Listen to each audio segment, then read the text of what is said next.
Welcome everybody to our third session of the World Trade Center Utah virtual trade mission to India. We're grateful for everybody for joining us this morning. We're very grateful for Dustin Doherty from Desen Shira to being our presenter today. This is, like I mentioned, the third session. For those who did not join us for the first two sessions, we held our first one on June 17th with our partners at the U.S. Embassy in New Delhi, who provided an overview of India, the business market, how COVID is affecting opportunities there, and gave a brief overview of different industries and how companies can engage. Last week on July 1st, we partnered with World Trade Center Mumbai to provide the India perspective. We were joined by the chief economist for IBM in India, other government and business leaders in India who helped provide a very in-depth look from an Indian perspective about what the opportunities are and how they see the U.S. companies successfully engaging in that market. And of course, today we're going to be talking about India as a supply chain partner and as an alternative to China, and benefiting from Dustin's long expertise working on these issues in the region. We're very grateful to the U.S.-India Business Council and the Governor's Office of Economic Development for their partnership in this virtual trade mission. And of course, especially grateful to Desen Shira for partnering with us on today's session. First off, I'd like to recognize and introduce Courtney Ray. Courtney leads all of World Trade Center Utah's international programming. She's the one that's been working so hard to line up this virtual trade mission, as well as the virtual trade mission we did with the United Arab Emirates, Saudi Arabia. Here in a few weeks, we have one with Israel, a really incredible opportunity with Israel, with their senior business leaders, as well as senior military leaders to help Utah companies understand how they can get in the procurement process, recognizing that Israel spends over $3 billion a year in the United States in defense procurement. And so she is somebody at the end of today's session that you should definitely reach out to. Courtney has an MBA from Columbia, was a vice president for Goldman Sachs, helped run Angelo Gordon, a $30 billion investment firm in New York City. So we're all very fortunate to have Courtney as part of the World Trade Center Utah team. And we do these webinars, these virtual trade missions, both to inform as well as to help tee up positive action from our Utah companies. And so now with India, we're in the action phase as we end the virtual trade mission, but we want to make sure that the companies reach out. Courtney can help make arrangements to get you connected with just about whoever you need to connect with in India, so that you can continue to explore opportunities and grow your business there.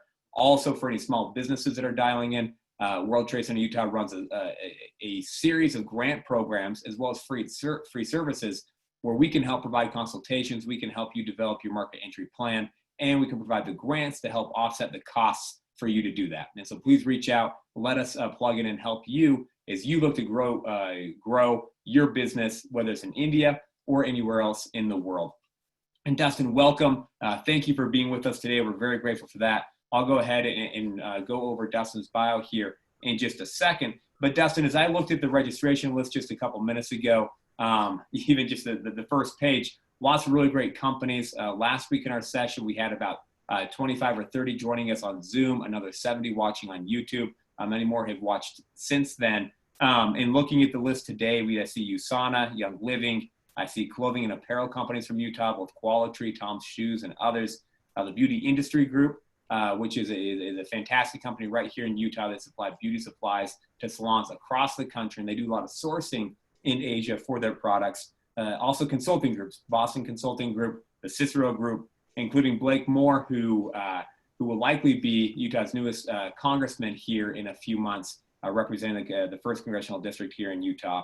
And then we have tech companies, including Hexcel and Fordham, which is a drone technology company. And that's just off the first page. We expect to have about a similar turnout to what we had last week, both here on Zoom as well as on YouTube. So we have a really great set of companies from a range of industries, all that are looking to get your insights, Dustin, on how they can be looking at their supply chains, how they can increase their efficiencies, what sourcing opportunities exist in India. And so again, welcome to everybody. Welcome to Dustin. Before we kick this over to him, let me go ahead and, Dustin, pull up your bio. You've got a lot of great experience, and I want to make sure that people recognize that as we jump into this. So here we go. Dustin Doherty leads Desen Shira & Associates Business Development North America from our Salt Lake City office right here in Utah. He is the point of contact for our North American clients and partners, having extensive experience in our major offices across the Asian region, including Beijing and Shanghai, Hanoi and Ho Chi Minh in Vietnam, and Delhi in India. Since 2015, Dustin has helped oversee Denzin Shiran Associates and Asia Briefing's growth, particularly in ASEAN and Vietnam, specializing in client advisory on investments in the region, business intelligence, and free trade agreement advisory from our Ho Chi Minh City office. Previously a manager of the firm's Ho Chi Minh City International Business Advisory Team, Dustin was responsible for guiding international clients through their market entry process into Vietnam and the wider ASEAN region, from pre-entry assessments to corporate structuring and ongoing support in conjunction with his tax, accounting, and payroll colleagues. Dustin has helped implement pre-investment planning trips for multinational corporations and coordinates with the firm's business intelligence team in managing legal and regulatory monitoring solutions for the ASEAN region. He was also a frequent contributor and senior editor to the ASEAN Briefing and Vietnam Briefing publications.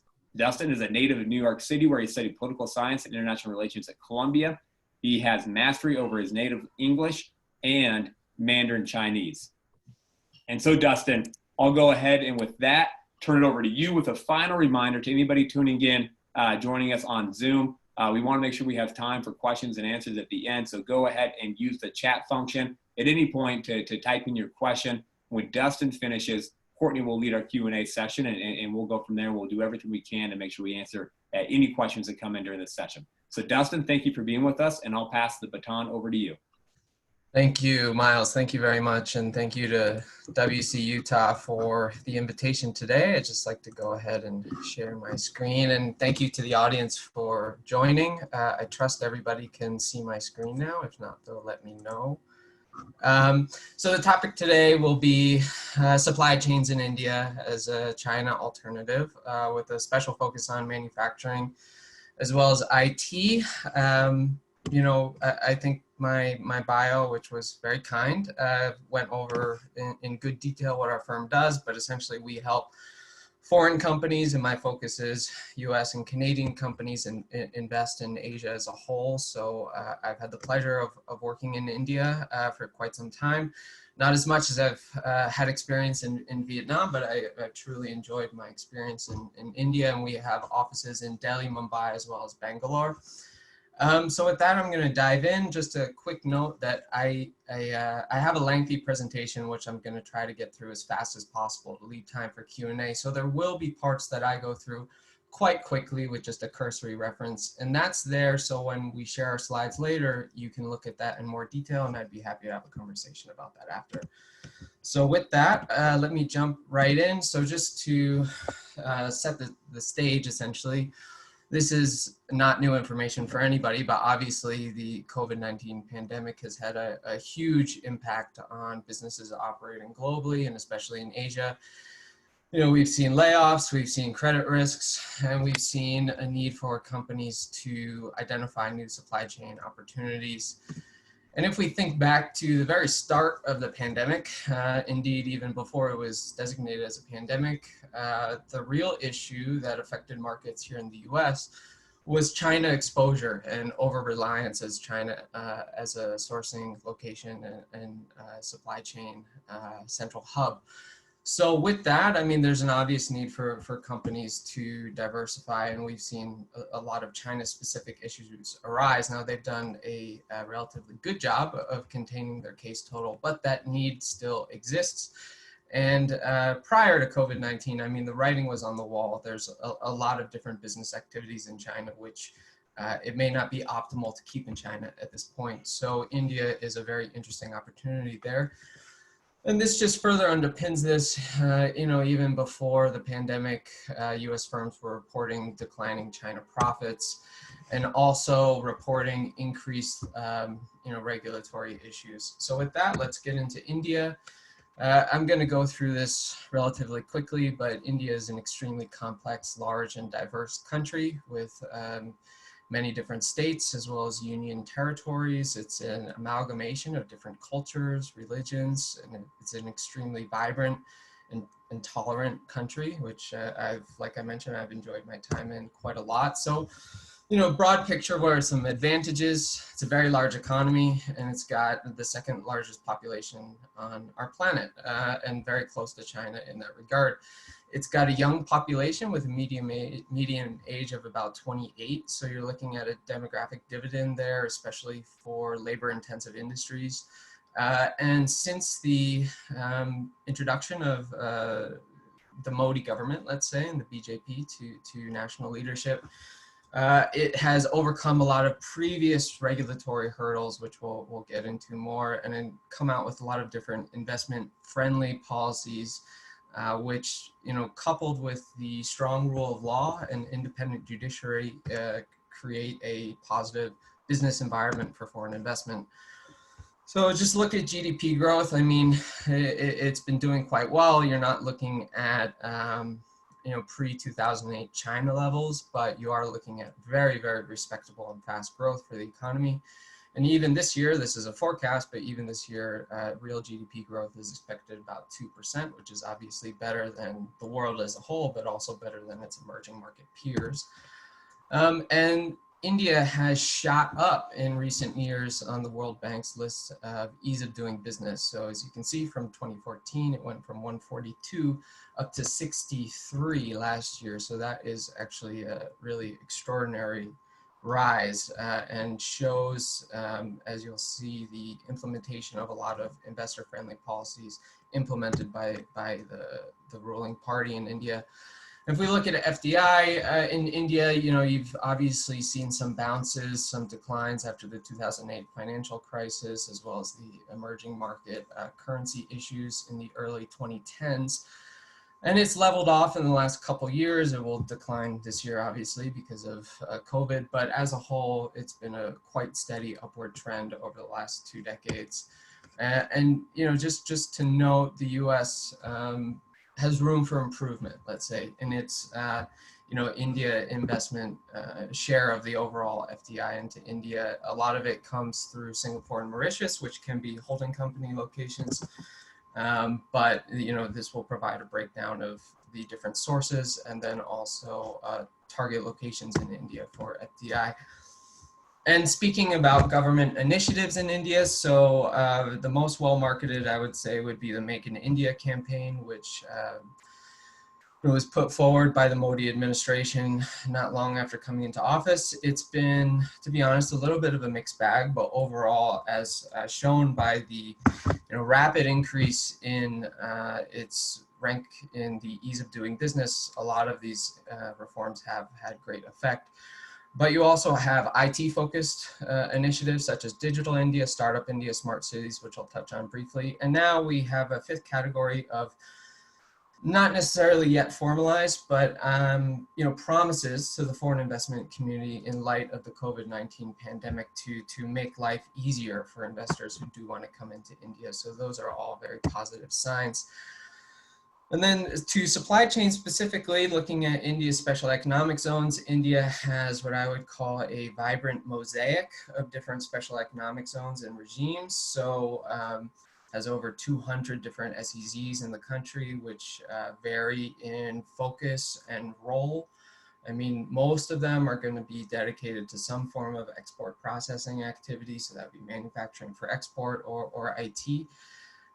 But in the past, they were quite independent, and I mean that in the sense that there was not a unified regime of incentives and regulations for them, and that there was some differential in terms of industry focus. So the government has done a great job of trying to unify that system. So recent reforms have reduced the threshold required for small companies to develop their own SEZs. That will become more, and then more reforms were announced last year that all SEZs would become multi-sector, and basic investment barriers would be lowered. And just looking at some key states for foreign direct investment, especially for manufacturing, here's an overview of Gujarat, Maharashtra, Karnataka, Andhra Pradesh, and Tamil Nadu. Some details about their SEZs and the different industry specializations, though, as I mentioned, these will become broader. So I'd like to move on to the manufacturing industry. Just excuse me a moment. So the manufacturing industry.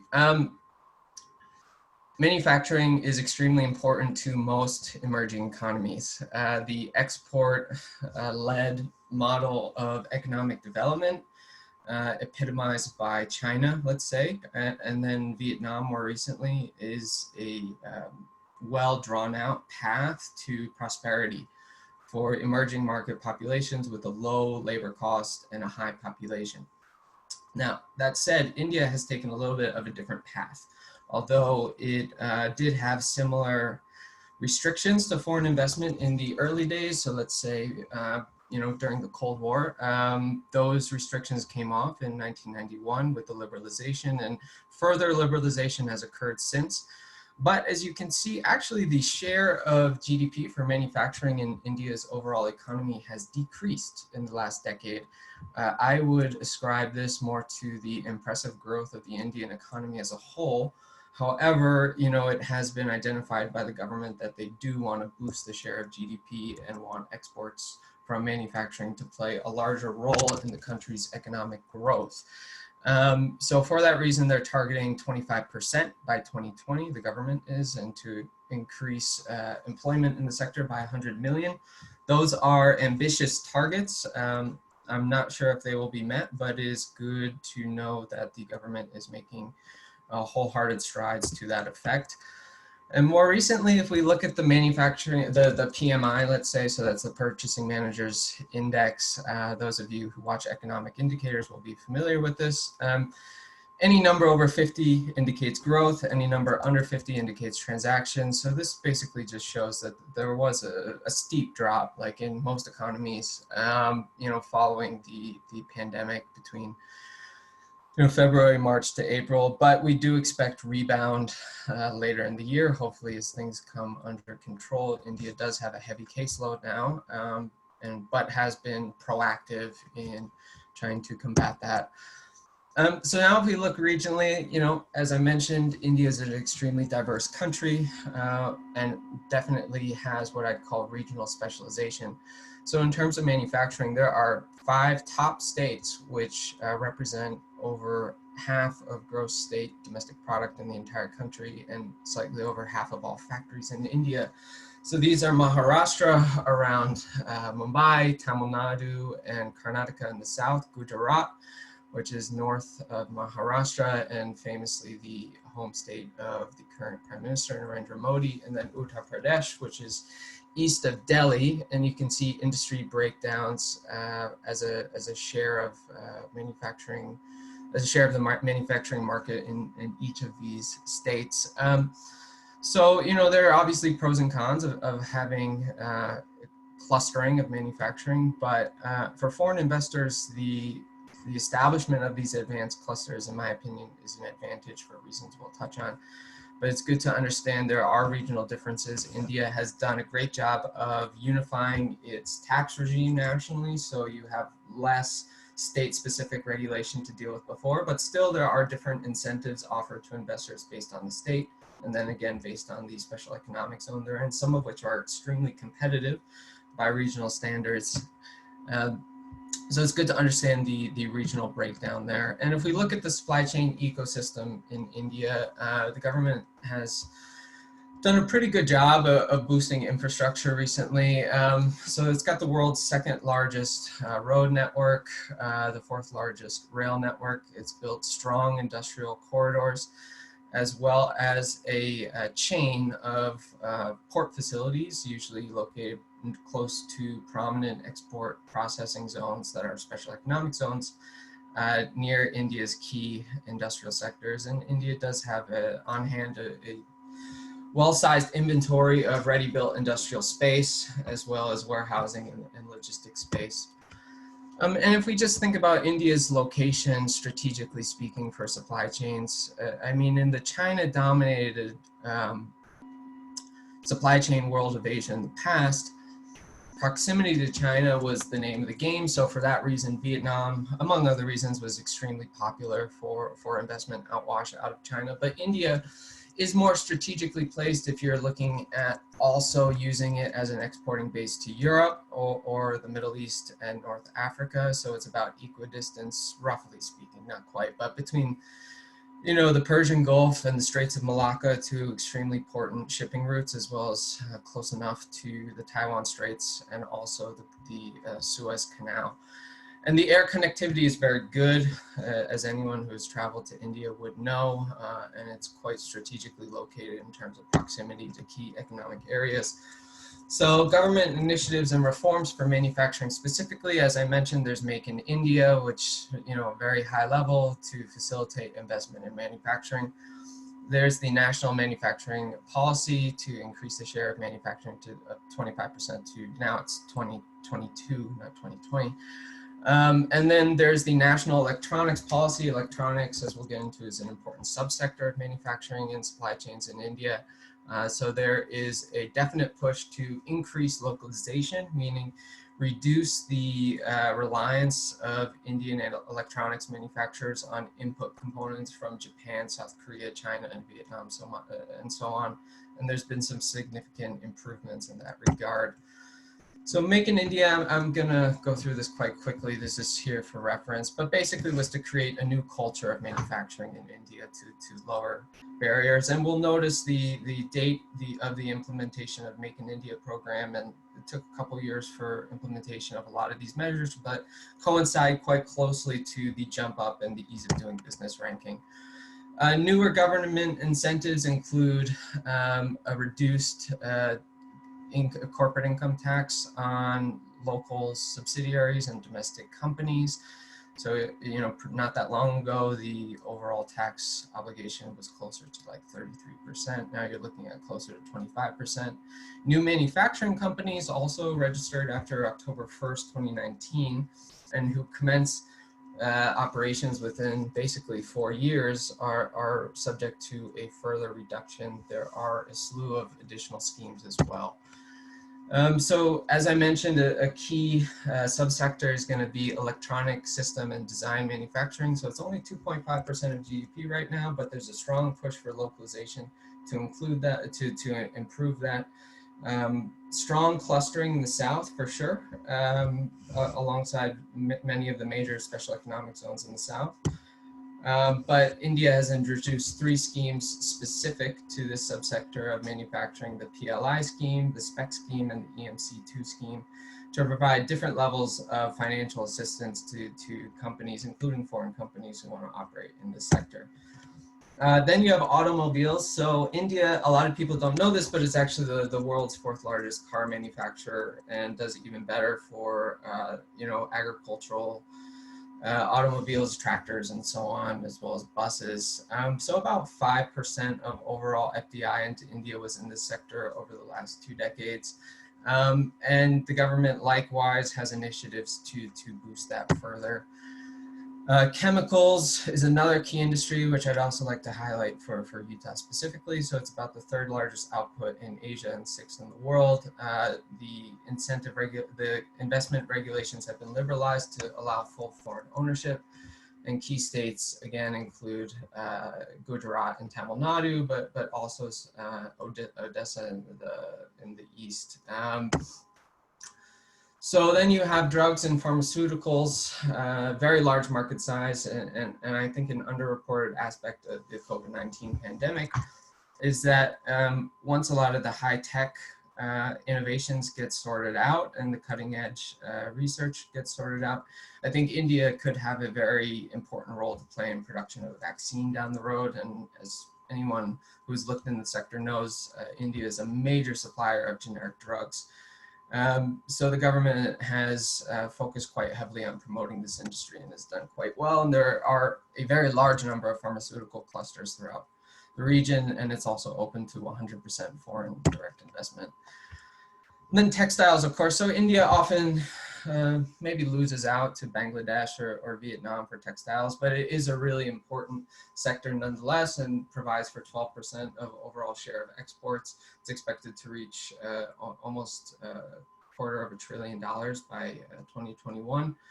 So textiles are very well spread throughout the country. As you can imagine, in the interior, you can find much lower labor rates, labor wage costs, which are relevant for a labor-intensive industry such as textiles.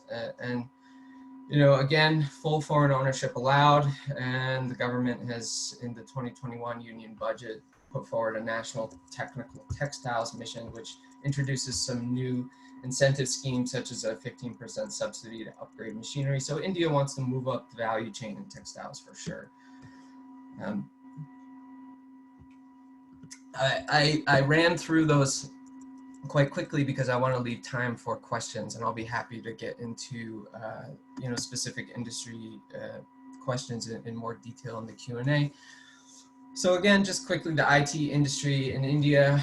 India is very well known for its IT industry. So you have two major components: is IT services and then business process outsourcing. So BPO, excuse me, can be anything from call centers and so on to outsourced technology, production software development for foreign firms. And it's been one of the longest and most successful sectors for foreign direct investment in India. And I think it's one that US companies will be relatively familiar with. But again, IT does have an important role to play in the supply chain. We often think about physical goods and supply chain, but we're seeing more and more there's a global IT supply chain network, and India has a key role there.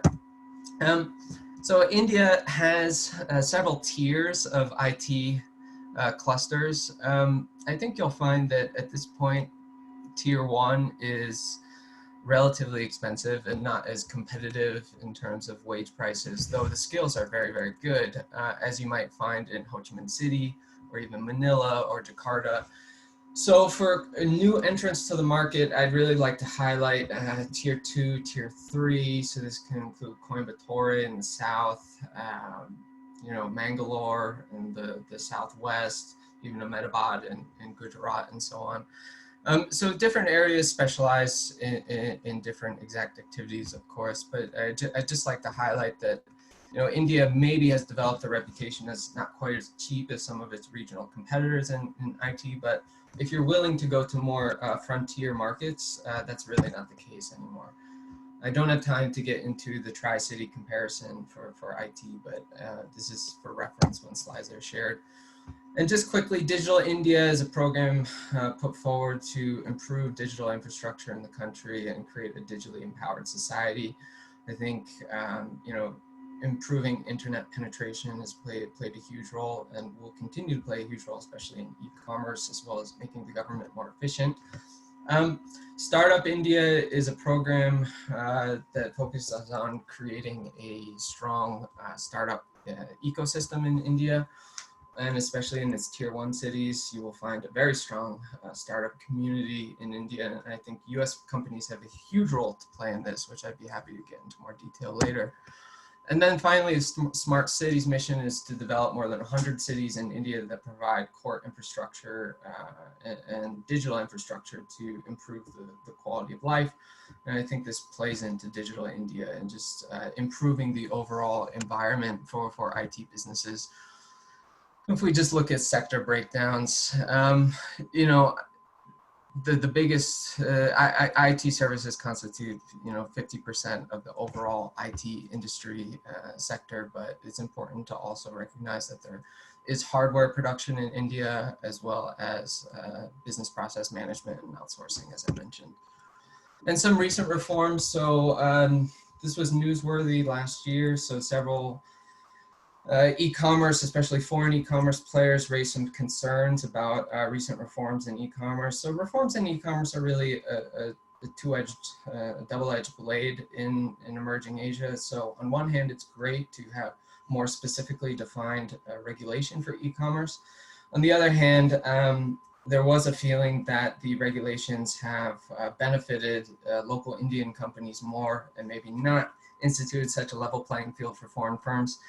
That remains to be seen, but in e-commerce, generally the rule is, especially for big players, find a local partner to work with. And we've seen this with the rise of Jio, owned by Reliance, I believe, which is the new big Indian tech platform. Facebook has bought a stake into it. So yeah, we would highly encourage, especially the larger players, to look for local partnerships there. And Walmart and Amazon are big e-commerce players in the market that compete with the local Flipkart, which Walmart owns a stake in.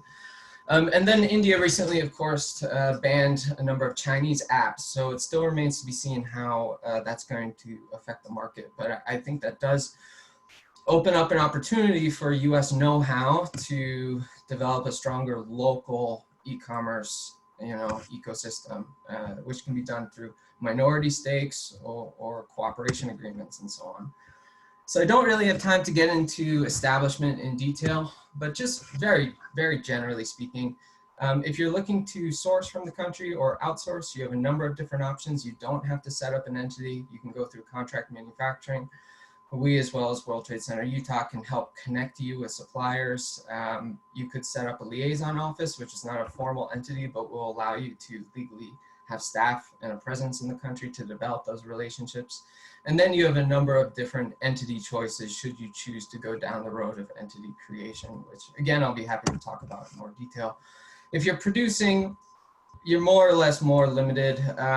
If you wanted to open a branch office, for instance, and do manufacturing, you actually have to subcontract to a local Indian company. So in general, you're limited to a wholly owned subsidiary or a joint venture, which makes more sense, depends on a lot of factors such as the industry, the size of the investment, and so on. And this chart here is just for reference. I know I'm running out of time. I want to leave time for questions. Here's a flow chart to setting up. I'll be happy to speak about this more in detail later. So just quickly, potential for growth and opportunities. So obviously market size. India has a huge market size. India separates itself from its Southeast Asian competitors, such as Vietnam, in terms of its market size, because it offers a lot of the same benefits for export manufacturing, but then has this huge domestic market. The rapid increase in the ease of doing business has been a major boon, and we expect that to continue and strengthen infrastructure development, especially infrastructure. Digital infrastructure, is a major a point of hope for the future, as well as simplified labor laws. So in general, the Indian legal system will be a lot more familiar to us than China, but it is still an employer-friendly country, so it's important to have a firm understanding of labor laws. The unified and simplified incentive system for SEZs is a huge boost. I mean, there is still a lot of regional and even zone-to-zone variation, but in general, it's just been easier and easier for FDI to access these SEZs in a variety of industries, as well as a COVID-19 specific relief package for micro, small, medium-sized enterprises, which is a quite positive development.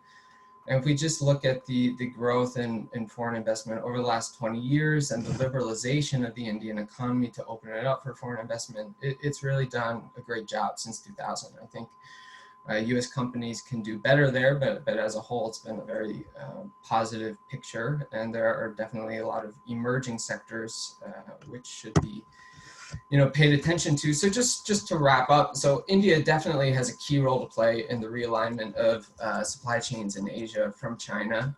For US companies specifically who may be concerned about unfair treatment in China or geopolitical risk, India manages to mitigate a lot of those risks. And even something as simple as over-reliance on China. A lot of companies are looking to Vietnam, Indonesia, and so on, but India has a very important role to play there as well. So India has historically struggled to compete with, Vietnam, for instance, if we're talking about low-wage manufacturing. But India also has a lot of advantages over Vietnam, such as its legal system, its political climate, which is maybe something that a lot of US companies are actually more comfortable with in India and so on. So and then of course, market size for India is a huge plus. So US companies are by no means new to India. There's been a long engagement, but it's my personal view that US investment in India has persistently underperformed in some ways and lagged behind opportunities. So I'm hopeful that in the post-COVID climate that India will continue to play a larger role and become a choice higher up on the list for US companies. And I've seen that from my own work dealing with a few household names here in the United States who are seriously considering new manufacturing facilities in India. So that's very positive. And the government has done a great job of simplifying regulatory requirements, lowering the tax burden, improving incentives, and so on. And for Utah specifically, I mean, IT is a persistent market opportunity and provides a lot of advantages. But as a sourcing location and as a production location for electronics, both home appliances, but also niche subsectors, chemicals, pharma, even green tech, and then of course eventually e-commerce and local distribution, there's a huge opportunity in India. So with that, I'm done, and I'll look forward to fielding some questions and continuing the discussion.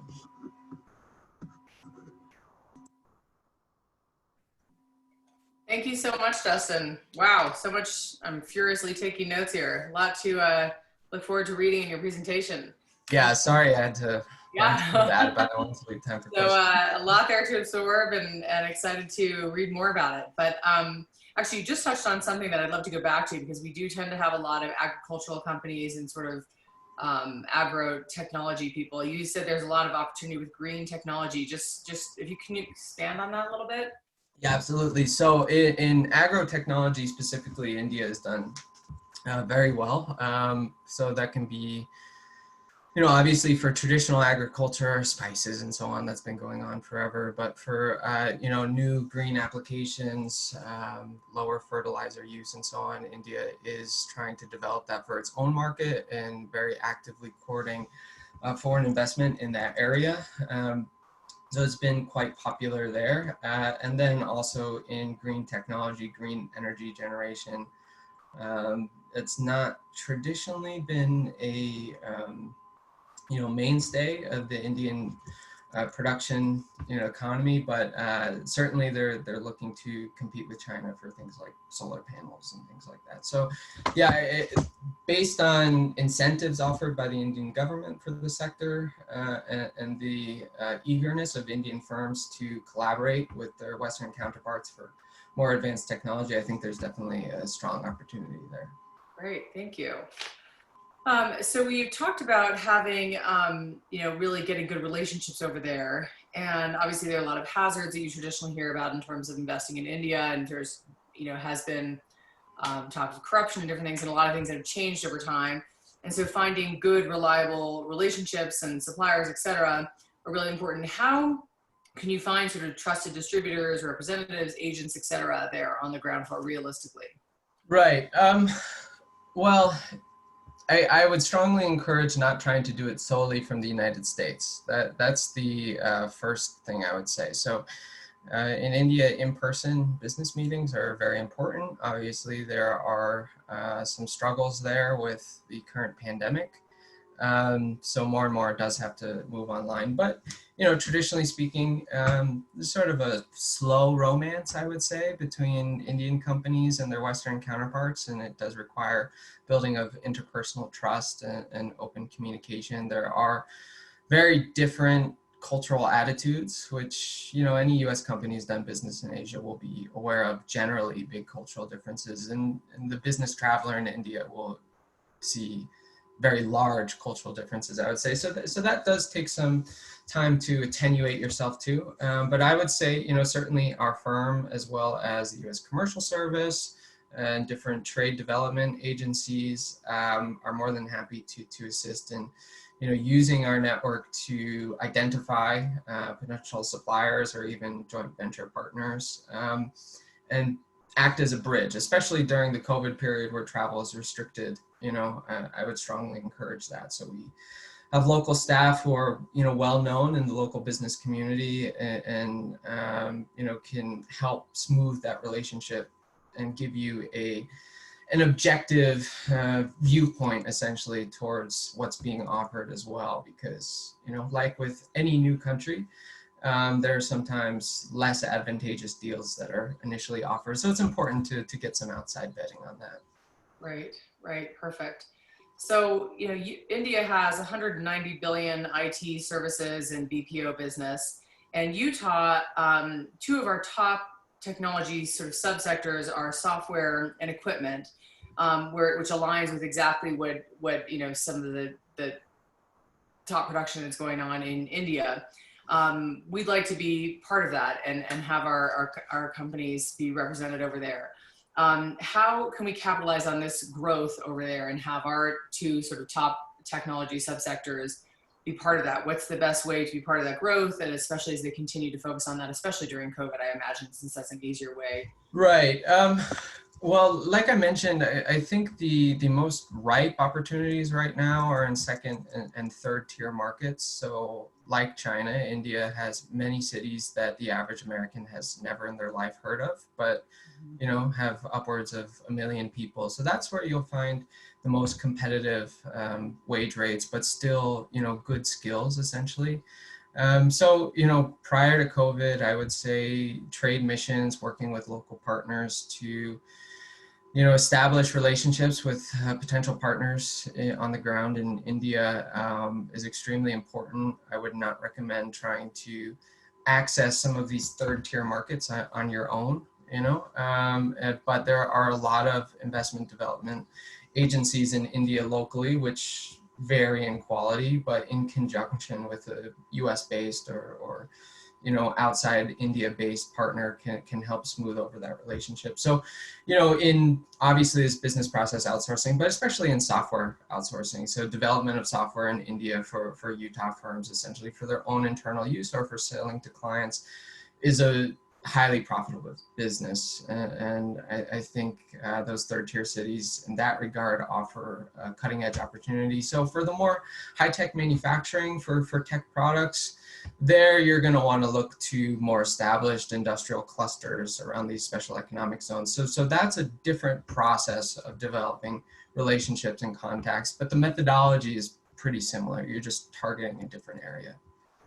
And your slides went pretty fast. I didn't get a chance to see. Did you break down with tier 1, 2, and 3 which states have those? We did, yeah, for IT, yeah. We'll be able to. So tier 1, you go to more high tech products, and the rest of things tier 2 and 3 would be better, basically.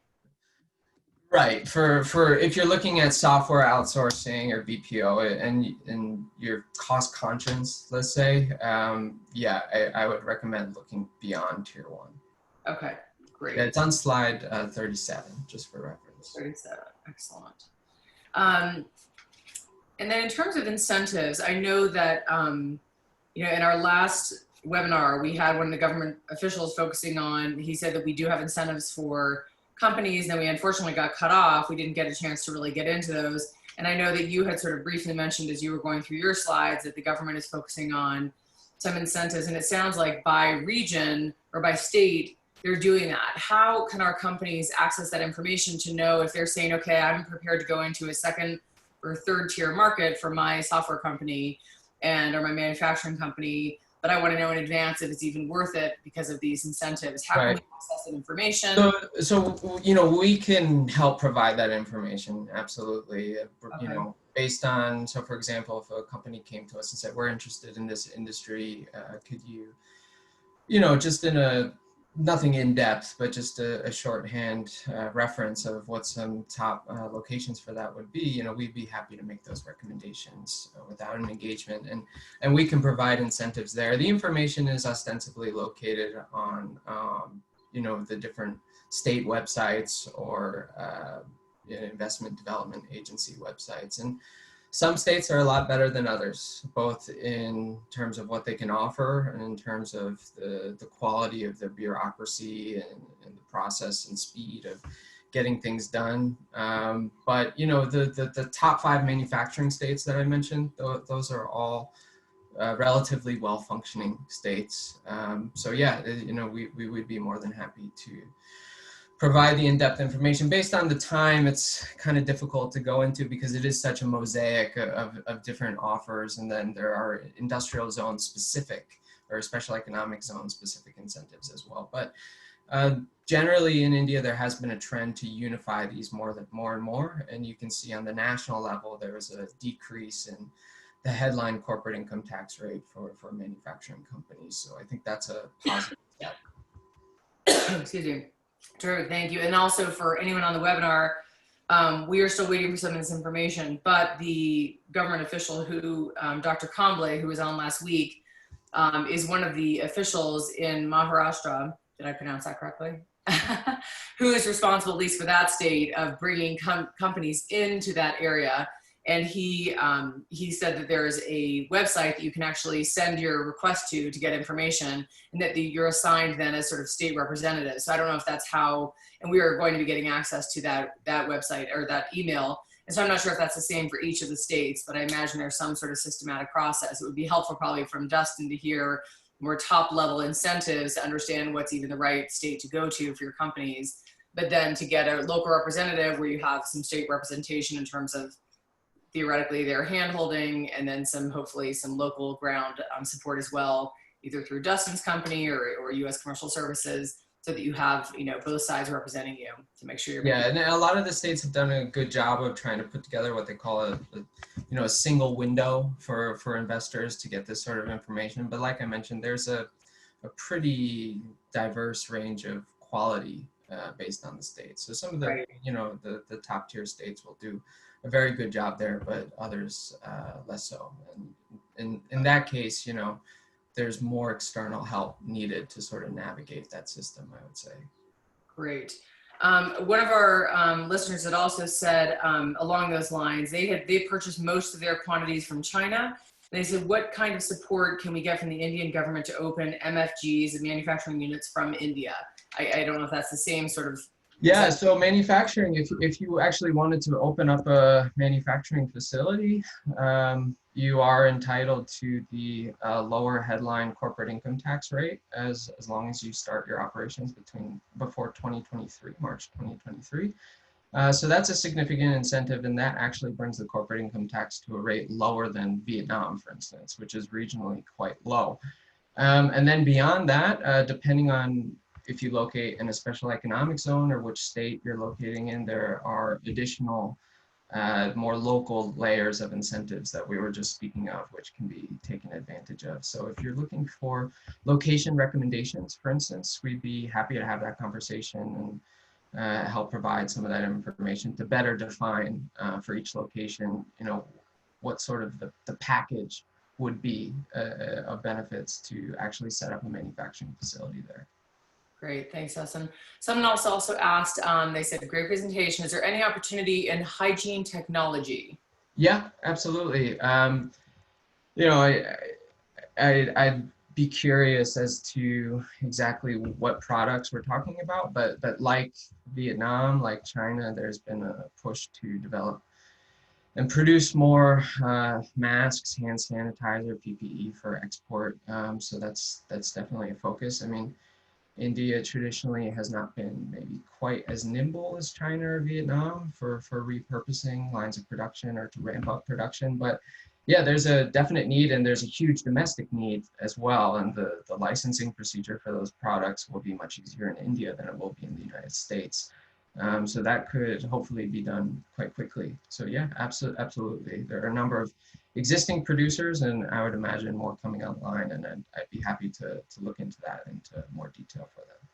And another company had asked, they said, does India have enough domestic supply of electronic components to allow us to manufacture in India truly free of China? Yeah, that's a great question. And that's what I was getting at with a couple references to localization. So localization in this context basically means, the percentage of the supply chain which is truly domestic. So in Vietnam, for example, you can produce a smartphone, but you're still probably going to be importing maybe half the components from China. So in a way, you're still dependent on China there. So in India, that has also been a historic issue, I would say. But the government for the last few years has been very cognizant of that, and like Vietnam, has introduced a number of measures to boost the localization rate. So at the moment, I would say it really depends on the subsector we're talking about, the exact product. So different products will have different, extent of dependencies on Chinese, South Korean, Japanese, or even Vietnamese input components. But like I also mentioned, and so LG has made a significant effort to produce more components in India, and that was announced last year. And a very large US smartphone manufacturer is seriously considering a move to India to do the same. So it's improving, but at the moment it's going to depend on exactly what product we're talking about. Great, thank you. Another company has a question saying, is it possible for a US company to acquire an Indian company, and how? Yeah, absolutely. As long as it's not in a restricted sector, which requires a cap on a percentage of foreign ownership. And there aren't really that many of those left. So you will encounter that, for instance, in defense or something else of strategic utility. And I'd be happy to share the so-called negative list later, which defines those industries. But in general, yeah, for industries that are open to full foreign ownership or even majority foreign ownership, it's absolutely possible. So in India, like any other country, we would recommend doing very strong due diligence. There will be some differences in accounting and reporting standards in India compared with the US. The quality may not be quite the same, so it definitely requires local expertise to look through and understand, are there any existing liabilities and so on, and the true financial health of the company. These are all things that we can help with, as well as identifying potential targets. But beyond that, I mean, the process is pretty straightforward. It's a share, or it's an equity or asset transfer agreement, which should obviously be reviewed externally. And then that's executed, and the company is owned by a foreign entity. So it's relatively straightforward compared to a number of other Asian markets. Can you comment on medical device manufacturing? So we have a large number of Utah companies that do medical devices. Yeah, so, as a subsector, let's say, of electronics, I know there are a lot of medical device manufacturers in Maharashtra, so around Mumbai or in Pune, for example, and then further clusters in Tamil Nadu and Karnataka. So that would be the south. That hasn't been a major volume industry based on what we've seen compared to IT, pharmaceuticals, or even textiles. But given the overall advantageous environment for producing in India, as well as they do excel in technical skills because of the high education level in the country compared to other countries at a similar point in development. There's definitely a strong market opportunity there and a robust domestic market, and that would be something that we'd be happy to look into further detail for. Right. And obviously there's been lots of outsourcing to India and telecommunications and different things in India. With the whole reshoring efforts as of late, what impact has that had on India or any sort of US-India business relations? Yeah, we don't see that much reshoring, to be honest, in general. But the trend we have seen in India is, especially for the very big players, a preference for joint ventures, and even companies that were fully owned in India, fully owned by a foreign multinational, have then sought joint venture partners. I think they've found that local Indian partners, especially the very big boys like Tata or Reliance, their local connections and expertise are invaluable. So we've definitely seen a shift for MNCs towards some form of local cooperation rather than going fully alone. But in terms of offshoring, it may be going on, but from our vantage point, we don't deal with that too much. Okay, great, thank you. Can you comment on mobile? Like, mobile is sort of key. They have internet, I think 96% wireless, and how can our software companies get involved with that? What sort of mobile trend are we seeing there that would be helpful for our companies? Sure.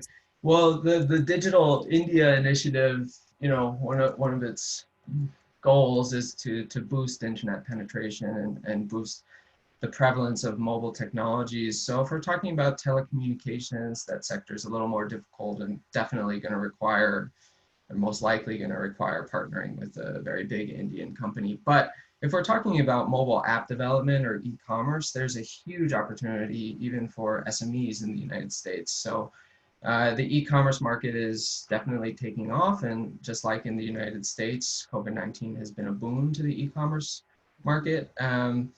We would still recommend some sort of local collaboration in e-commerce because of some difficulties for fully foreign-owned companies. But I would highly encourage making use of the startup ecosystem that's been fostered by the government in the tier 1 cities especially, to develop solutions for the Indian market there. And then for app development, the banning of the 59 different Chinese apps such as TikTok and WeChat. I mean, there are Indian competitors to those, but their market penetration is at this point low. So that's a very big opportunity to partner with the startup ecosystem and even more larger developed players to develop replacements for those, many of which were quite popular in India. So their users are going to be looking for another platform now. Okay. I think one more question I want to address. Is India a source for cellular building antennas, coax? It's COAX. I'm not sure if I'm pronouncing that properly, coax, etc. And that will be our last question before I hand it back over to Maya. Yeah, I saw that question prior, and I specifically looked into that. So just to be honest, it's not something that we've dealt with in the past. But yes, India, I did find that India has producers there, and we could potentially assist in connecting, making bridges there to local producers, depending on what the requirement is. Thank you. We really appreciate your time, Dustin. I think for me, one of the takeaways in this is that there's so many different subsectors and so many opportunities for manufacturing and IT companies. And I think, all of you that are on the phone here or on YouTube, feel free to reach out to me or to Dustin, and we can help you really reach out to, people who can get you in touch with local partners, because I think everything is so individualized here. But it seems like there's just a ton of opportunity, and I look forward to really diving into your presentation, Dustin, because it seems like there's a lot of meat there, and we are grateful for your time. Thank you. Thank you very much. Appreciate it. Thank you for having me. Great. Thank you, Dustin and Courtney, very much for being with us this morning. Thank you to everybody for your participation. And like Courtney mentioned, we look forward to following up with you. Please reach out if you have additional questions, any ways at all that we can plug in to support as you move forward with taking advantage of opportunities to grow, whether it's in India or anywhere else in the world. So thank you for being with us, and I hope everybody has a great day.